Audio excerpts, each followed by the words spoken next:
rentrer? Oui.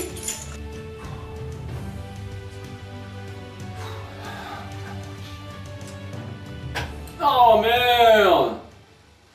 Il y a encore l'ampoule des WC qui a grillé. Tu crois qu'il nous en reste? Attends, je regarde, je crois qu'il en reste quelques-unes encore.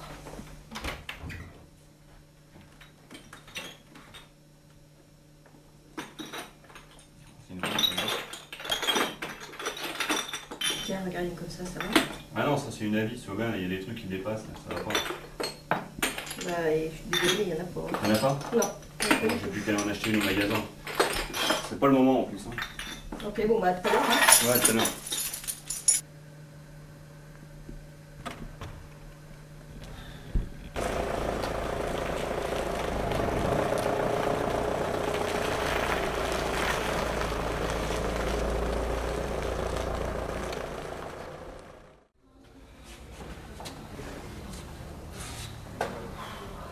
S'il vous plaît. Bonjour. Bonjour.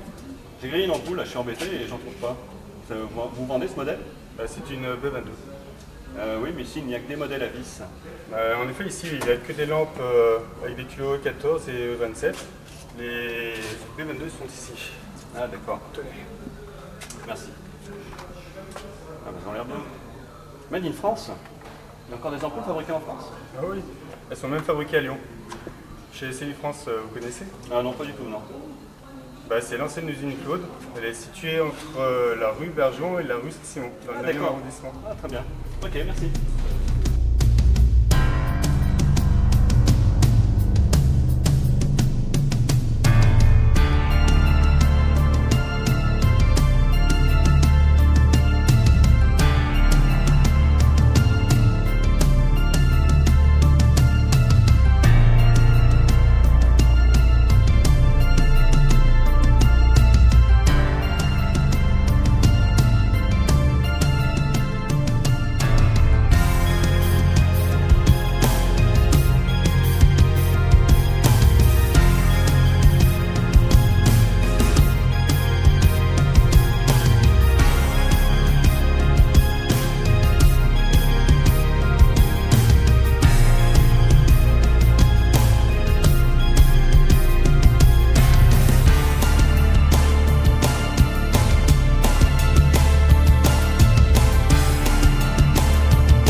Je vais vous parler du principe de l'incandescence. L'incandescence, c'est le fait de porter un matériau à très haute température jusqu'à ce que ce dernier émette de la lumière. C'est le filament qui va tenir ce rôle, et le filament est en tungstène. Le premier filament fabriqué était en carbone. Pour éviter que le filament ne se consume avec l'oxygène, on va le maintenir dans une atmosphère bien particulière. C'est le ballon qui va contenir cette atmosphère.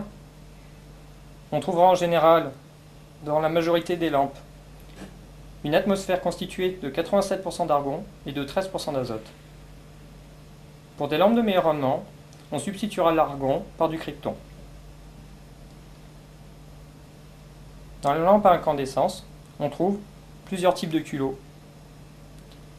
Il y a des culots à vis, il y a des culots à baïonnette, comme on peut le voir ici, et des culots à vis de différentes tailles. On a par exemple ici un culot de type E27 et là un culot de type E14. On peut voir ici un ballon avant transformation. Le ballon sera ensuite travaillé pour permettre l'étanchéité. Cette partie sera considérée comme du déchet. Je vais vous parler des traitements des ballons. On voit ici un ballon qui n'est pas traité, complètement lisse, complètement transparent. on va aborder les différents traitements existants dans l'ordre de la plus grande utilisation. Les traitements les plus courants sont les traitements à base de poudre, qui permettent d'atténuer la lueur vive du filament.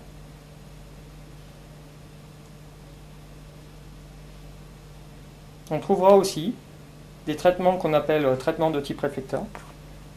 Le traitement de type réflecteur, en fait, est une couche d'alumine qui permet de diriger le faisceau lumineux.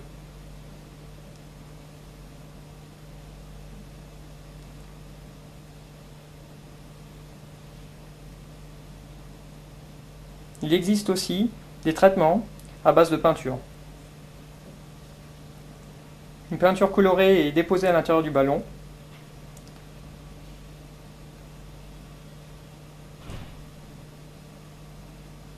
On obtient ainsi des applications beaucoup plus décoratives. L'ensemble de ces trois traitements qu'on vient de voir est effectué sur le site.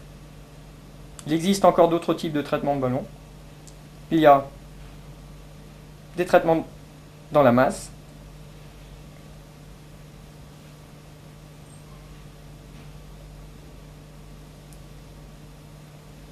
et des applications très décoratives où là on trouve une modification du ballon dans sa texture et dans sa couleur. Je vais maintenant vous parler spécifiquement du traitement qu'on appelle aluminium. Alors le principe consiste à vaporiser un brin d'aluminium en le portant à très haute température dans un temps très court.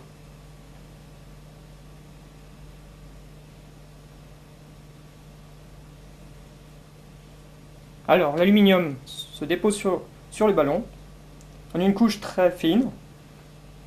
On obtient ce résultat-là. Il est possible d'alluminer une partie du ballon en utilisant un chapeau, par exemple, ce qui permet d'obtenir ce résultat-là.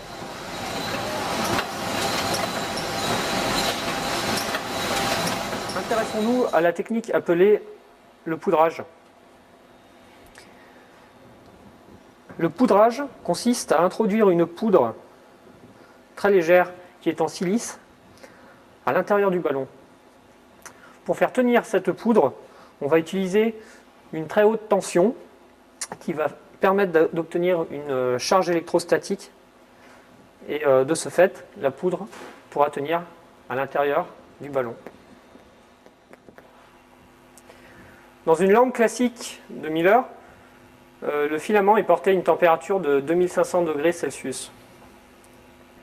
Sans une atmosphère particulière, le filament se consume à la présence de l'oxygène.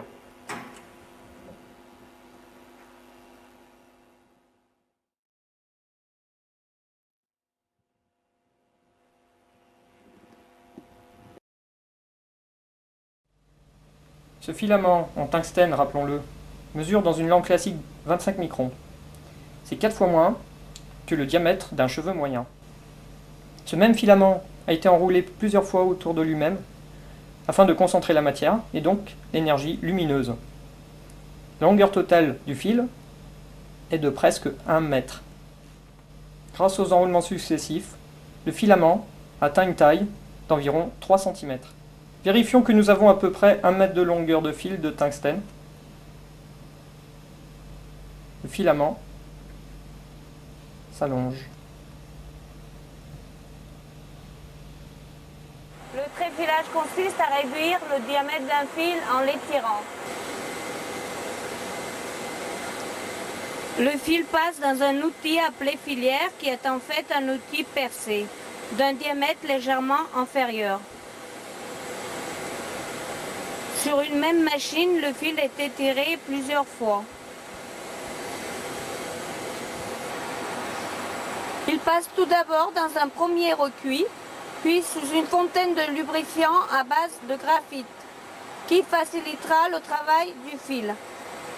Enfin, il passe dans un four pour qu'il soit prêt à être tiré dans une filière. c'est le cabestan qui fournit la force d'entraînement. Une fois passé dans toutes les filières, le fil finit sur une bobine réceptrice. Il est prêt à être monté sur une nouvelle machine de tréfilage. Le tungstène est un matériau très dur. Le cœur de la filière est donc en diamant ou en poudre de diamant compactée. Une filière est un outil de grande précision et ne se caractérise pas seulement par un diamètre, il faut aussi qu'elle ait un certain profil bien défini. Je vais vous parler de la fabrication du filament. Cette première machine du process fait un premier enroulement du tungstène sur du molybdène. Alors, le moly se trouve ici, les canettes de tungstène à l'intérieur du bol, qui est réceptionné sur petite canette réceptrice. L'enroulement se fait comme ceci.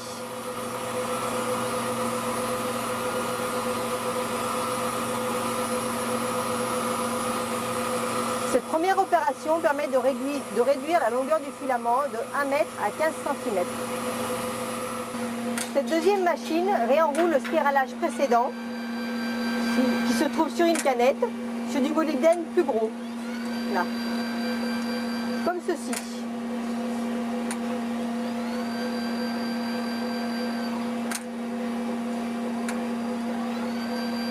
Cela permet de réduire la longueur du filament de 15 cm à 3 cm.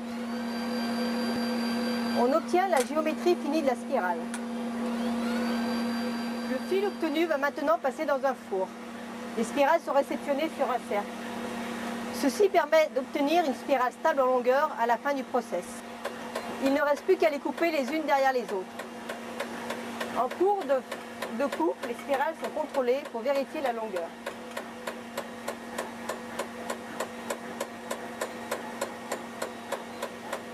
Solution. Les spirales vont être plongées dans un bain d'acide sulfonitrique qui n'attaque que le molybdène.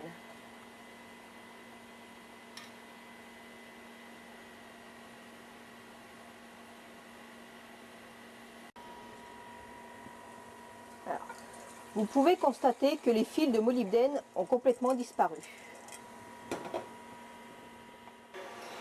Les spirales sont presque prêtes à l'emploi. Il ne reste plus qu'à les contrôler.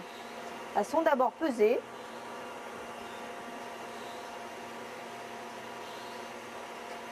Puis elles passent sur un banc de contrôle de résistance.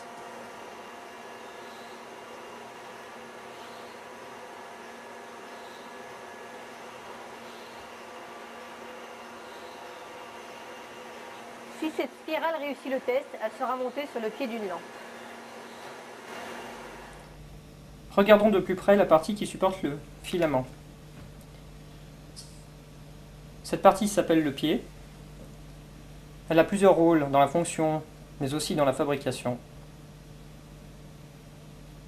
En 1, elle supporte le filament. Ceci se fait grâce aux électrodes et aussi au fil de molybdène. En 2, elle permet aussi d'amener le courant électrique dans le filament via les électrodes qui sont noyées dans le verre. En 3, elle va permettre d'obtenir une atmosphère particulière dans le ballon via le canal en verre que l'on appelle queue-eau. Et en 4, c'est ce pied aux extrémités ici qui va être scellé au ballon. Le queue-eau est l'élément qui permet la communication entre l'intérieur du ballon et l'extérieur. Il est d'abord ouvert en début de fabrication. Il sera ensuite pincé et coupé une fois que l'atmosphère correcte sera obtenue. L'électrode ne sert pas uniquement à conduire le courant dans le filament, elle a aussi un rôle fusible. Elle est donc divisée en plusieurs segments. Si un courant trop important traverse le filament, cette partie va fondre et mettre la lampe hors circuit. Les supports du filament sont des fils en molybdène. Ils ont été piqués dans le verre à haute température. C'est leur point d'accroche. Et ils ont été traités spécifiquement afin d'être malléables, et ceci afin de pouvoir être enroulé autour du filament.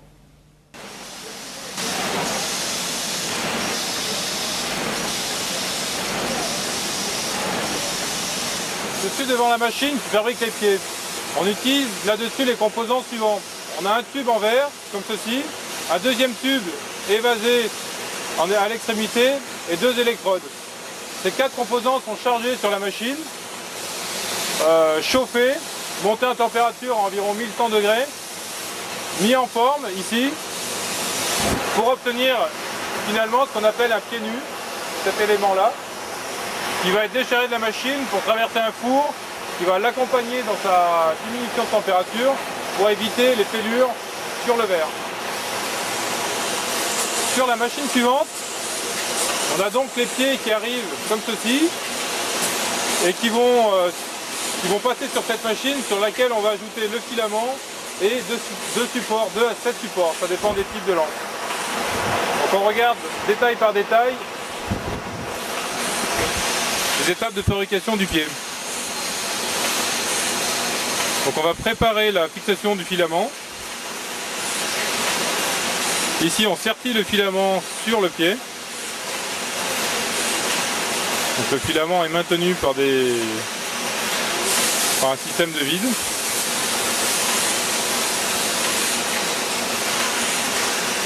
Ensuite le verre est chauffé, il est rendu malléable, puisqu'on va avoir besoin de fixer dans ce verre des supports en molybdène que voici. Donc ici on a 7 supports qui sont fixés, plantés dans le verre.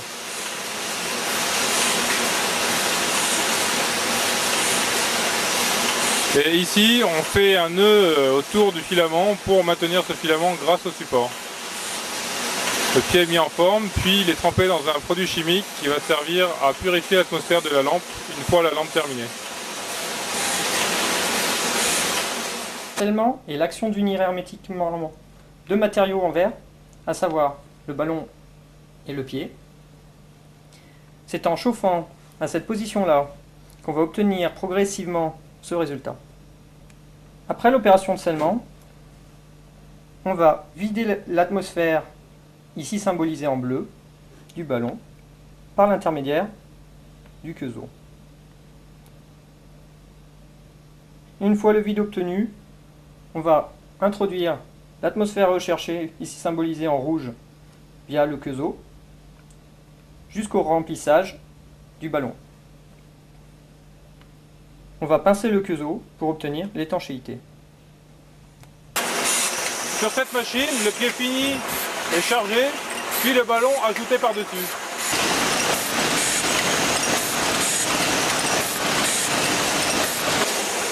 Les 2 composants sont progressivement chauffés. Une zone du ballon est particulièrement montée en température, ce qui lui permet de se déformer pour venir progressivement en contact sur le pied, puis finalement se sceller à lui. Ensuite, 2 bras viennent mouler la zone de verre maintenue à 1100 degrés environ. À présent, ballon et pied sont définitivement assemblés. On obtient ceci. Sur la machine suivante, grâce au tube de verre, on va vider complètement le gaz contenu dans la lampe, y injecter un gaz neutre, puis finalement fermer ce tube en verre et la rendre complètement étanche. C'est ce qu'on obtient donc en sortie de cette machine. La lampe dans cet état peut à présent fonctionner.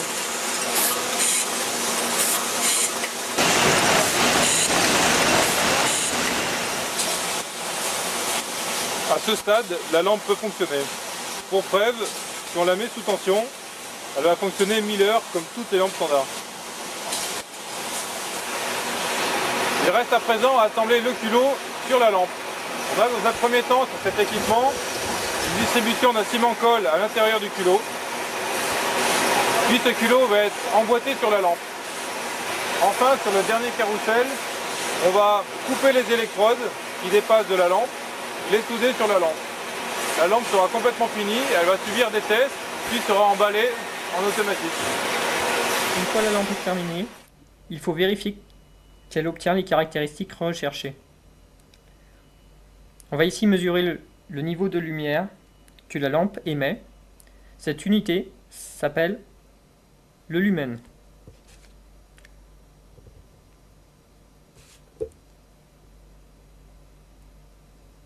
Ensuite, un deuxième contrôle est effectué.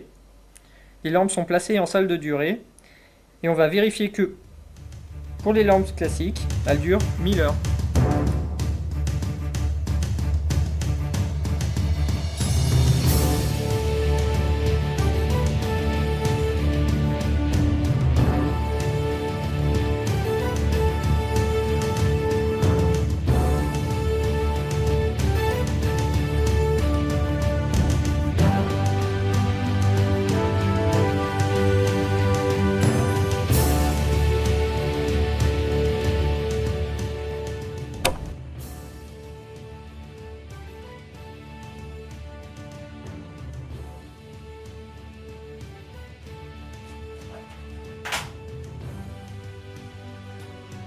Oh non!